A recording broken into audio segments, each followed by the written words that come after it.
महायुतीतील 2 मंत्री, माजी मंत्री सगळे माझ्या विरोधात, भाजपच्या नगराध्यक्षासह सर्व उमेदवार निवडून द्या. साबरमतीच्या धर्तीवर यशवंतरावांच्या समाधीस्थळाचा विकास करणार. आमदार अतुल भोसलेंनी कराडमध्ये हे वक्तव्य केलंय. आपले महायुतीचे मंत्री, एक माजी मंत्री, एक माजी मुख्यमंत्री, जेवढे पुढारी आहेत तेवढे पुढारी कागदावर लिहिले तर सगळेच्या सगळे पुढारी हे आज आमच्या विरोधात ठाकलेत.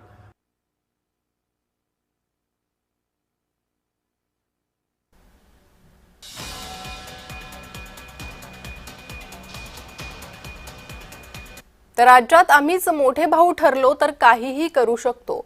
मंत्री गिरीश महाजन यांनी किशोर पाटलांना हा टोला लगावलेला आहे. राज्यात आम्हीच मोठे भाऊ असं गिरीश महाजन म्हणाले. ठरवलं तर काहीही करू शकतो. मंत्री गिरीश महाजन यांचा किशोर पाटलांना हा टोला.